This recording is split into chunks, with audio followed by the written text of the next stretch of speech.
What's going on, y'all? Today I want to talk about body fat percentages. This is a topic I'm actually kind of passionate about. I find it really interesting, and it's something that's really popular online right now. People are always trying to figure out, oh, what's my body fat percentage? People are so obsessed with body fat percentage. Now, when I talk about this, I don't want to sound contradictory to what I usually talk about because body fat percentages do matter, right? We do. For men, we want to get below 15. For ladies, we want to get below 25, 26%, right? But I'll see guys with extremely incredible, fantastic, amazing physiques, right? For sure, sub 12, right?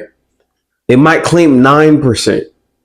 It might claim 9. I mean, they're for sure sub 12, right? They might claim 9% online, and then somebody will stitch their video and be like, "This isn't 9%. This is 9.7821%." Like, and at that point, that's what I'm seeing a lot right now, and I feel like this is a good place for me to come in and really talk about certain things that a lot of people don't know, certain nuances with body fat percentages, because a lot of people are just, maybe it's because I'm really into fitness and like my whole feed is pretty much fitness, but if you're watching this channel, I assume that you consume a good amount of fitness content as well, right? So I know that you see some of the stuff I'm talking about, but I feel like this is a good place for me to come in because I'm very passionate about this stuff, and I'm also fairly educated about this stuff, right? So let's talk about body fat percentages. Yes, we want to get below 15 for men. Yes, we want to get below 25, 26% for women. But this idea that there's an exact body fat percentage, like right now I'm 12.71%, like it doesn't really work like that, right? Your body fat percentage slightly does fluctuate just strictly off of, the scale going up a little bit, off of hydration, off of electrolytes, which is part of hydration, but I'm talking about water and electrolytes. Like there's certain factors that would cause somebody's body fat percentage to fluctuate between like 0.25% and like 1% on like a day-to-day basis, meaning like right now I could be, I assume right now I'm about 12%, but it's possible that right now at this exact moment I'm 11.7, right? As of today on Friday, right? I might change a little bit. I don't really change my diet, but I might change a little bit of something in diet or hydration, hypothetically. And on Monday, I could be 12.1%. Like that is very much possible. And that's off of like an actual physical element, right? That's number one. Number two, the DEXs and stuff like that aren't accurate, especially like the in-body scans. You guys be surprised on if I took an in-body scan right now, it would for sure tell me I'm sub 9%. 100%. It would probably tell me I'm between 7 and 8%, which I'm definitely not between 7 and 8%, right? The in-body scans are extremely inaccurate. DEXs are pretty inaccurate too. DEXs are looked at as like a gold standard, but even DEXs are pretty inaccurate.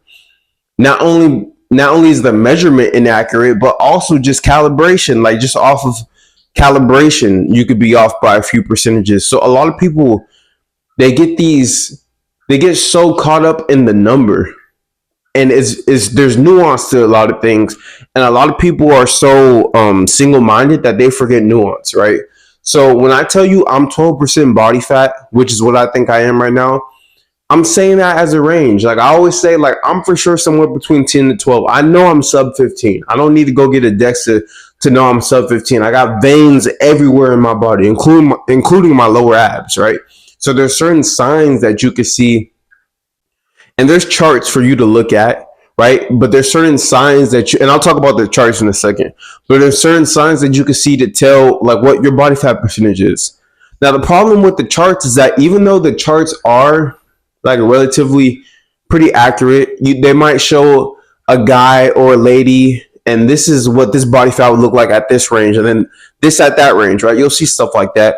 The problem is that they all show different people, and what people don't realize about body fat percentages is your body fat is gonna look different on different people. Me at 12% is gonna look way different than you at 12%, right?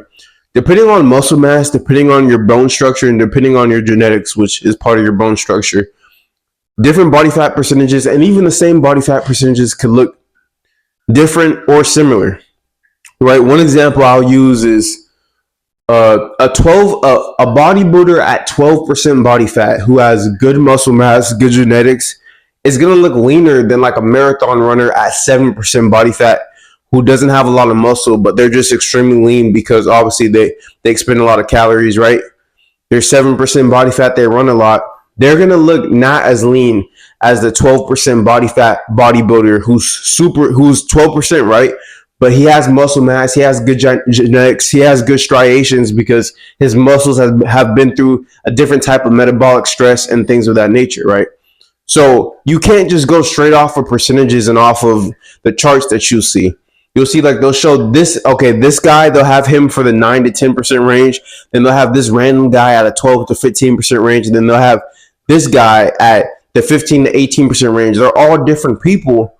And even the ranges are big. Like a 3% range is pretty vast. The difference between 18 and 15% is a good difference, but especially like when you get leaner, the difference will be even more vast. The difference between 12 and 9% is not even, is almost like the difference between like 15 and 20, 12 and 9, maybe even 15 and 22, right? So there's different nuances with this whole body fat thing. But I see people online get so caught up in the numbers. Oh, I need to get a DEXA. I need to know for sure what my body fat percentage is. And DEXAs could help, right? We want to make sure that when the scale's going down, we're losing body fat and we're improving our body composition. We're not just losing weight. So I'm not totally against getting DEXAs and stuff.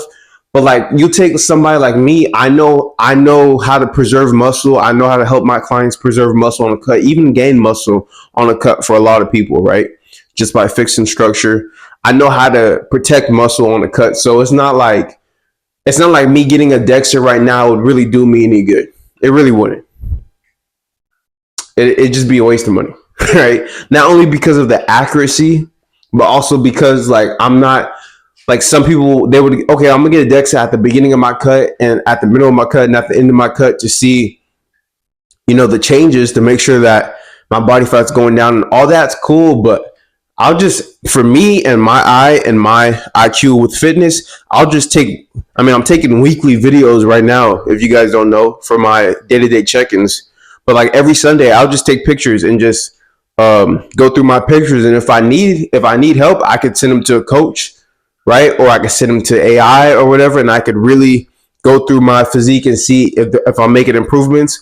But some of us don't even need to do that. We could just look at our pictures with our two eyes, right? So there's different ways to go about making sure that you're making good changes week to week, as opposed to just getting a DEXA, especially an InBody, right? Certain things that are inaccurate just to find out your body fat percentage. But I don't want you guys to get so fixated on a percentage. If you're overweight, yes, get in the range. If you're over 15%, right? Now the issue is a lot of people aren't good at estimating body fat. If you guys would like my help with fitness, with health and nutrition, check the description. I got custom training programs, custom nutrition programs, and also I have my full 16-week coaching program. So that's just for you guys who are interested in my help, right?